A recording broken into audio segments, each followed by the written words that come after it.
evening. Good evening. We have conversations with Chaotic. This is K Studios. I am Crispy with the mic. We have the beautiful Miss Claudia Jones in the building. Claudia is a teacher. What we're going to talk about this evening is a little bit about child development and some of the things she sees in the classroom and things like that. Welcome, Claudia. Hi, how are you? I am well. I am well. Let's start by won't you let me know your job title and some of your credentials? I have a master's degree in instruction and curriculum with emphasis on child development from Grand Valley State University. I have a bachelor's degree in psychology from Central Michigan and associate's degree in child development That from. is amazing. So what are some of the things you're seeing in the classroom with our children? Well, right now, as we are still in the midst of this COVID pandemic, teaching is tricky. There's a teacher shortage, that people are becoming burnt out. And so I just commend any teacher, no matter what level you are, whether it's in home, early childhood, high school, college, to still be holding on and to still show up every day because we know that children need us. And so knowing that children need us, we also have to tune into the emotional piece that's going on with them, that there's parents that are out of work. There are other siblings that are getting sick, all of those things. And so as teachers, we have to make sure that we're being patient with those things. And so this year in general it's different. There's a lot of tears, there's a lot of hugs, there's a lot of things closed and like, what are we going to do? And so we just try to get creative and come up with different strategies to make sure that educators continue to show up for children, because if we don't educate them, then we can't continue to build our communities if they're not getting their education. Absolutely correct. What are some of the things the parents can do to aid with you guys' work? Build relationships with your child's teacher. Don't be afraid to come in broken and be honest and say, hey, we were up all night last night, and so he is cranky. He didn't get breakfast, but I got to get to work. Because if you don't let me know that, I just think your child is having an off day, and there's nothing I can do if no one's being transparent with me. Or, making sure that they're respectful to the teachers in general. That we are not magicians. We're not. Home is always going to be your first teacher. Home is always going to be your first teacher. And so just as they can come to school and learn all of these wonderful things and come home and tell you about it, they learn all these wonderful things and sometimes not so wonderful things at home, and they come and tell us about it or come and execute it in the classroom. So home is always your child's first teacher. So make sure that you are being those number one parents at home. And I know it's hard, but it's important to use that village that you have. Truly sometimes is school. The teachers, they're those experts on what it means to discipline properly, what it means to have a great diet. I don't want your child coming in with a 2-liter of Mountain Dew. Right. Because what's going to happen? Or I don't want your child to decline breakfast because they had candy. Right. Or, that child that shows up with no mittens every day. Have that conversation. Say, you know what? I can't get mittens. And so we make sure that there's mittens there for you. But if you don't communicate with us, then we don't know what to do. We can't help you. Man, that is so powerful. That I think this conversation needs to happen. I think parents need to understand that from you all's perspective. What is something you see our children struggling with? What is something that you see over and over again that, something that people need to work on with their kids?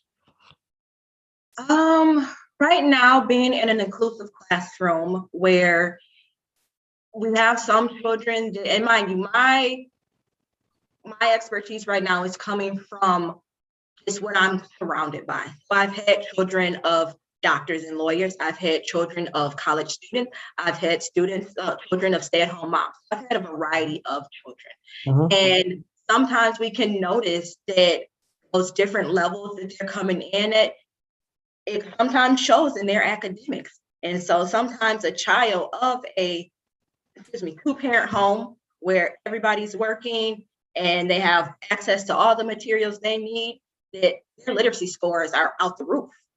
But when sometimes you look at another child that might not have all of those things that other child had, sometimes their literacy skills are struggling. And so if I'm having conversations with the parent of, okay, this child only knows 8 letters, but by this benchmark, we want them to know 24 letters. You got to be on the same page with me and do the stuff at home. Yes, I may have your child 8 hours out of the day, but it's important for them to know that that expectation that at school is also at home. That yes, we talk about letters at home. Yes, we talk about word and reading. Reading a book to your child every night will make the world of differences. But you got to give that exposure to them, because a lot of times if they don't have those literacy skills, it's going to be hard for them to function in a very cookie cutter elementary school. And then the next thing I would say is social emotional.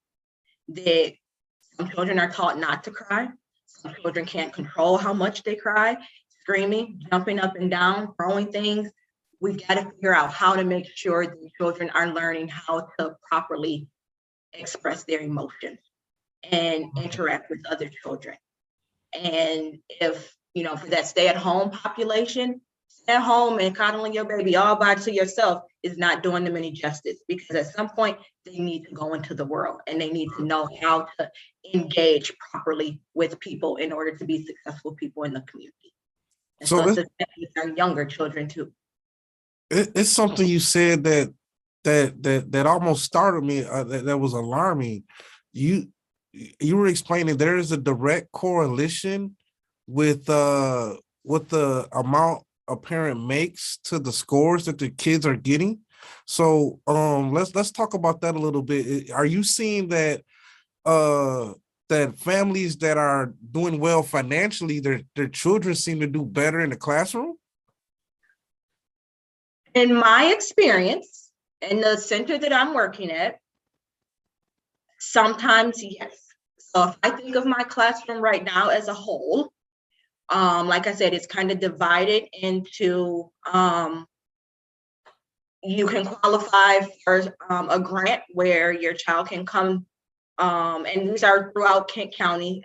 What ages are you teaching? Let's tell her what right age. now the children in my classroom are 4 years old, 4 to 5. Okay. Yep. And you have a mixed classroom with grant students and families that pay. Yep, private pay classrooms. Yes. Private. So there's a mixture of grant students and private funded students. Yes. Okay, go ahead. And so what I noticed is that most of my private pay families are 2-parent.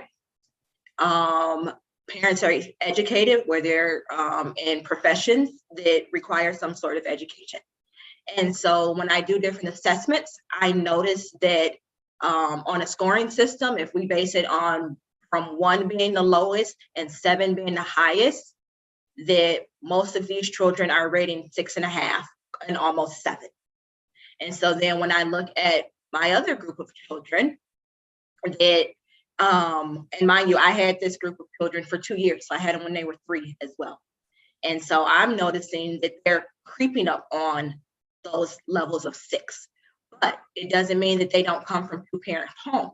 So most of these grant funded families, they are from 2-parent homes, but education might just be an associate's degree. It might just be a high school diploma. And so there are some families that are really adamant about pushing educational skills at home, but there are some that I've got to get to work, I've got to get to this, or I've got to get to that. And sometimes it gets lost in the hustle and bustle of life. So then as they go into kindergarten, you'll notice that those scores are going to be different. But then if I move to a different classroom where this is these children's first year coming in, and I compare their scores to my private pay families, my children that I've had for 2 years, and then children are just coming in, theirs are even lower. That's significant. I think people need this information, and people need to understand that the the things you tend to accomplish kind of run down to your children. You know what I mean? So it's important that you maximize your potential so you can teach them that they can, or teach them how to maximize their potential. Because that seems like that's what you're saying, that the families who are not necessarily learned how to maximize their financial or educational potential, it trickles down to their children. It does, but even if you are a high school dropout and are working at a gas station 2 days a week, that does not mean that you can't sit at the table with a child and talk about the letters on the cereal box.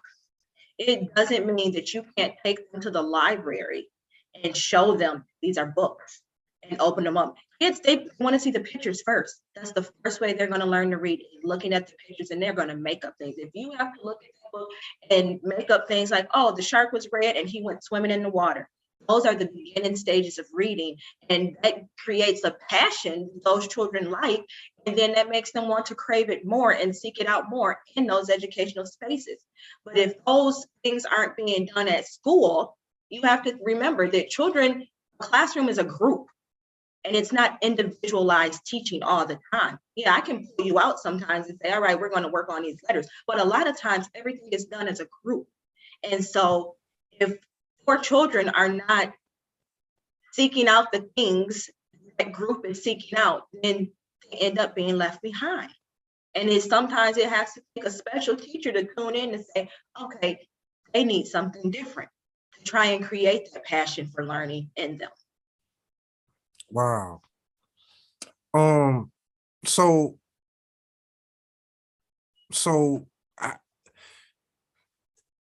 in your area that you're working, like how many coworkers do you have that are ethnic?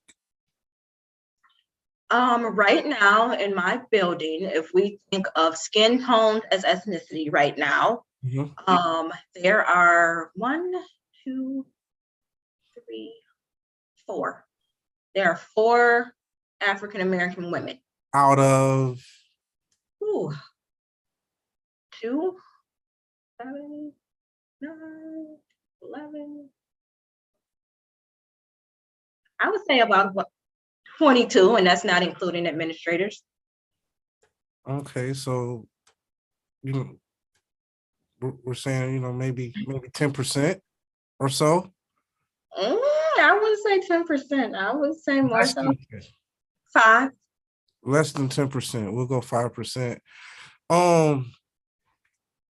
So I'm trying to figure out where I'm going with this. So what are the children like? Does the children match that?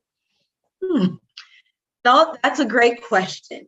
So when we think of our private pay families in the heart of Grand Rapids, Michigan, pretty much we're right downtown.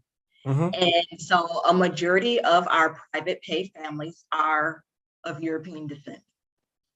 And a majority of our grant funded families, and we have 1, 2, 3, 4 classrooms where the children are on some type of grant.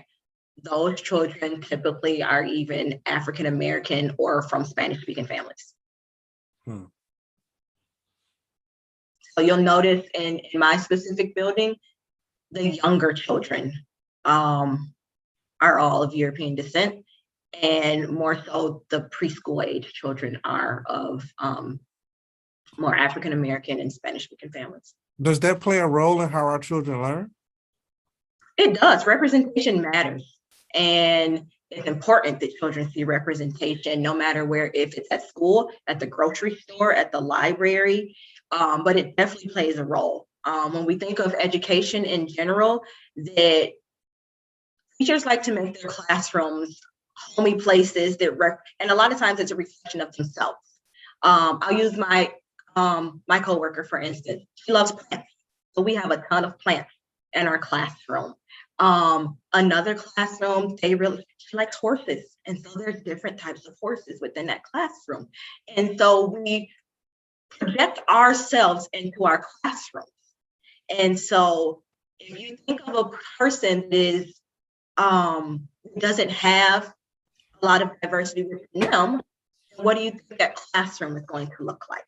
Or what do you think those practices will look like? And so then you get a group of diverse children where, okay, skin tone wise, it's already mismatched. And so then we talk about, rules and expectations and things like that. And a lot of times we say, okay, this is what I was either taught in school, this is what I do as a parent, or this is how I just want my classroom to run. That, you know, a perfect example, we have like a kitchen area in the classroom where kids can pretend to cook and play. And so 9 times out of 10, if you're in that kitchen area, you've got maybe a pan and you can put some pretend food in it and you put it on the plates and you serve it to, you know, to your friends or whatever. One day we were all sitting over there and it was myself and 2 other students that just happened to be African American. So these are adult students. And she had these long braids and she's sitting in the chair and a little boy came up. At first glance, you would think, oh, he's of European descent based on his skin tone. And so he goes over and he gets the pot and he puts it on the stove, on the pretend stove, and he brings it over. He stands behind her. He puts his fingers on her forehead, tips her head back, and dips the braids into the pot. And so he moves it around a little, and then he takes the pot back to the stove. And so the three African American adults look at each other like, how do you know to do that? And so I always use this example because we clearly know what he was doing. It, when Black girls go get their hair braided, you dip the ends in the water so they don't come unraveled. We all knew that that's what was going on. But when I present this to people whose skin tones don't match ours, I say, what do you think was going on? What would you say to your child? Oh, remember we use pots for cooking food. Oh, remember that water would be hot. That would hurt her body. Oh, we wash our hair in the bathroom. And I said, let's think about that though. Like, you don't know what's going on because that's not a practice that you do. Exactly. But someone that is representative of that child's culture and can zoom in on, you know, the different hair practices and everything, they know exactly what's going on. But when the dad picked up the child, I kind of explained what was going on. He was like, oh, my girlfriend is Black. He braids hair in the house all the time. That's what he sees. So when I say children learn from at home, and they bring it into school, that's what's going on. And so a lot of times, if I wasn't there and it was a different teacher, that child would have felt like they were doing something wrong because that teacher was unfamiliar with their practices. Even right down to language. A lot of Black kids will say, I gotta use it. We know what that means. I gotta go to the bathroom. Right. But in a different culture, in different households, oh, do you need to go potty? No, I gotta use it. Well, use what? I gotta use it. And so a lot of times it's like, okay, what's going on? You need to say that you need to go to the bathroom, but I'm 4 years old and I just learned how to use these words to tell you I gotta take care of my own bathroom needs, and now you gotta tell me I gotta use something different. That is so important. The little things like that, like teaching your children proper English. You know what I mean? Correcting them. I say correct them proper English, but that doesn't mean diminish your culture. That if those are words that your family uses, it's okay to embed them in it. It doesn't always have to be, oh, sweetie, it's time for you to go and put your urine into the toilet. Like, no, we're not going to talk like that. Yes, it's important for them to know that urine is what comes out of your body and the toilet is where it goes. But if you in your home are going to say, go use it, that's totally fine. But again, that talks about building those relationships and having conversations with teachers. Hey, is there anything important you want me to know about your child? Yeah, we just mastered potty training, and these are the words that they say to talk about it. Man. Yeah, because so many parents, I think by default, think the teachers are supposed to do their job. We assist with it. I think that's the word. When it says it takes a village to raise a child, that doesn't mean just 1/4 of the village is involved. It means the whole village is involved. That means that grandparents, if they're present, they play a role. That means that the stores within our community, they play a role. That a lot of times kids are right there watching those cashiers as they're ringing up things. And if you're not being pleasant and polite, they think that's the norm. Yep. What makes them feel like they should be pleasant and polite? I've had to really teach a lot of different things within the classroom, whether it's educational based, whether it's racially based, that this is an age when they soak up so much information and they go home and teach parents about it and share it with their families. I once had a child tell another child, you can't play with me because your skin isn't bright white like mine. Really? And yes. And so this child is like, whoa, like that hurts. And because you don't look like me, it hurts even more. And so then when the teacher comes over, who's also white, he wants nothing to do with her now. Like, no, this is not right. This is wrong. And so at 4 years old, I had to sit down and talk to those children about Martin Luther King, the bus boycott, Rosa Parks, but they understood it. And if you break it down into a level that's receptive to their level of thinking, they respond to it. But for the rest of the semester, when I talked about the word, if I would use the word Black, oh, Miss Claudia, you can't say that, you got to say African American.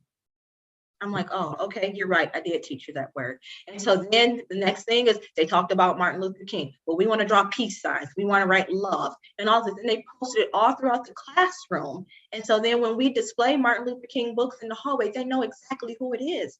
And when a child that comes up that doesn't know who it is, they've become experts. And they say, oh, we can tell you about Martin Luther King. Come to our classroom after nap time and we'll tell you all about it. So it was amazing. Like, was a dad and his son asked him, he was like, Dad, who's this on this book? Who's this guy? Dad stood there bright red because he felt horrible that his son didn't know who Martin Luther King was. And I said, oh, no worries. Come on, we'll teach you about him. And so my kids from the year before, because we'd already gone through this and that information stuck. And so they were able to invite their classmates over and say, hey, this guy is called Martin Luther King and he's all about peace and love. And this is why he's important. So if we teach them those little snippets, it stays and take it out into the community and the rest of the world with the hope that they're making a difference in not only their peers' lives, but like their parents' lives as well. Like, what parent wouldn't be proud of their child talk about things like that? Right. I remember you mentioning earlier in the conversation that there was a teacher shortage. So where is the state of your career, like of like teachers? Like, is it in trouble? And you know what I mean? Like elaborate on that a little bit. Is it crucial? You know what I mean? Or what is it? How do you feel about the state of our education? It needs a lot of work because there's a lot of things that are not working. In early childhood, in elementary, like standardized tests. I just read a coworkers paper on standardized testing. We know it doesn't work. It doesn't work. What is that for people who don't know? What is standardized testing? Standardized testing is so like MEAT tests, MAP tests. I'm out of the loop with a lot of the different ones that they're doing. Like I said, I'm not in elementary, but when they saw PSAT tests, like just because I don't get a certain score on that, it doesn't mean I'm not smart. It doesn't mean I'm incapable of learning. It doesn't mean I'm incapable of being in this learning space. But you're basing my success on this number. So right now, think about like, we have a lot of different themed schools in the city of Grand Rapids. And 2 of them are geared towards outdoor learning. And in order to qualify for those schools, you have to score high on certain tests. But how many children would benefit from an outdoor learning environment? Tons of them. But because I didn't score this number on my test, then I don't qualify to apply to that school. And then there's not a lot of other schools that are, we've had a couple, but that are geared towards outdoor learning, which a lot of times is some kids just need to be outside. They just truly need to be outside. But when we think about teachers, and this is specifically early childhood is still viewed as babysitting. It is truly still viewed as babysitting. And it's much more than that. But until the rest of our country can see that early childhood is more than babysitting, it's not going to be respected. And it's also a field that's run by women. And so when we talk about equity, that between male and female, I bet if it was ran by men, we probably would get a little more attention. We'd probably get a little more higher pay. But it's, you guys are just doing what you're ingrained to do. And that's not the case. And so a lot of times what happens is that there's all of these early childhood centers, but because the pay is so low, you have a high teacher turnover. So in a 6-month span, this one classroom could go through 6 teachers because it's like, well, you guys are only paying me $13. This place is going to pay me 15. Well, you guys started me off at 10, but that's not really working for me. So now skip early childhood, I'm going to work at Target for 20. And Right. so a lot of times there's places within the community that don't require a lot of education and you can get higher pay. The cost of living is going up. Yes, it is. And early childhood is not keeping up with that. Kids need to go to school. Like we have our governor pushing for universal preschool. Well, who's going to teach it? Who's going to pay for it? If teachers are like, I'm done. I'm not being respected in this field. I'm not seen as a true professional. I'm not viewed as, being powerful. That it's okay to just stuff a bunch of kids in my classroom and I'm supposed to make it work. We don't treat doctors like that. At some point, they have a cutoff. You can only, hey, you're a doctor and you lost 3 patients. I'll take some mental health case. That's hard on you. Well, as a teacher, I just had 3 students that, had breakdowns in the classroom, physical. Like as parents, it's hard to have 4-year-olds at home. Who wants to do that? Right. And so the teacher is like, that's me coming home every day. And I have 7 hardcore boys in the classroom, 7 hardcore boys that want to jump off, ledges. They want to play basketball, football, hockey, like anything in the classroom is going to be turned into a ball. Anything. Right now, they're balling up baby doll clothing and shooting it into the basketball hoop. And so that's like wrangling, like, I don't know, 7 boys all day long. 7 boys all day long. That's crazy to me. I would think that the period of the development where you have the children on is most crucial. It is. I mean, instead of looked at as babysitting, I think that the information they're getting in the age group you have is very important. It is. When you think of, let's just say we think of a doctor. Doctors are kind, caring. At some point, they had to master math to, get to where they're at, and science, all of those things. And so at 4 years old, at 3 and 4 years old, I taught you how to share. I taught you how to be kind to people. I taught you how to be loving. I introduced you to math. I introduced you to science. And so you decided what it was that you really were passionate about, whether I sat and had tons of books about doctors or fire engines or whatever. You developed a passion for something, and then you went on into the world. And so it's like, if I would have sat there with nothing and sent you out, then it'd be like, teachers are horrible. They're not doing their job. But we do our job and not get recognized for it. Yeah, y'all building the foundation. Yes, those foundations, absolutely. And it starts in infancy. Like, babies need to be hugged. They need to be coddled. They need to be rocked. They need to be read. They need to make sure that if something's off, that teacher's like, oh, okay, they didn't meet this milestone at this month, so we got to fix something so that, they continue to grow at the normal rate.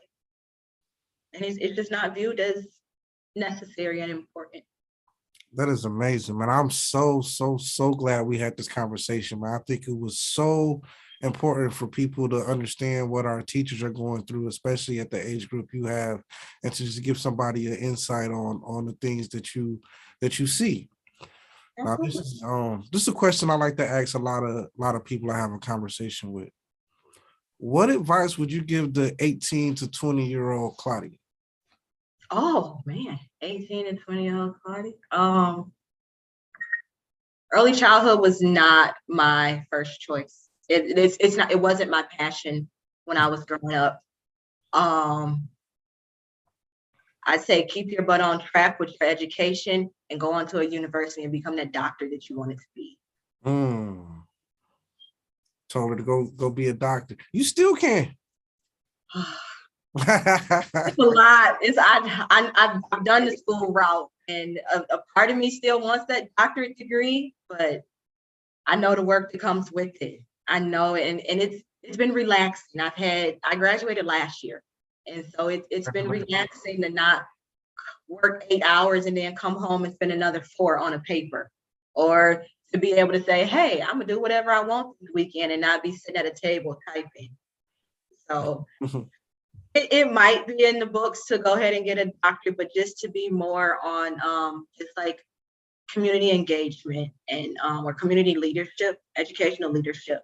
I think that despite me not being able to become a doctor, I think I still can make a difference in people's lives, young and older. That we've got a group of people graduating out of high school, and there's still a small pool that still think education is important, that still want to be teachers and Right. focus on early childhood. And so if I can continue to teach them and build them and let them know what's important, on top of building relationships with families, that my kids are old. My oldest is 22. And so to see these moms and dads come in with these 3 and 4 year olds of, oh, I'm not supposed to give them Mountain Dew. No, you're not. So if I can teach them and guide them and inspire them to become better them, because I've been there. I've done the whole, single parent, married parent, growing up, and I didn't always have it together. Like I've dealt with DHS and Section 8 and all of that stuff, and so if I can offer any guidance to the parents or the students and the children, I think that's just where God wanted me to be. That is awesome. I Absolutely. thank you, thank you, thank you, thank you, thank you. It's been a pleasure having you on Conversations with Kaotick, Claudia. Absolutely, no problem. Hopefully I can come back soon. Absolutely. Yeah. Thank y'all for viewing. You know what I mean? I am Kaotick. This is Claudia Jones. This is Conversations with Kaotick. We're at K Studios. Till next time.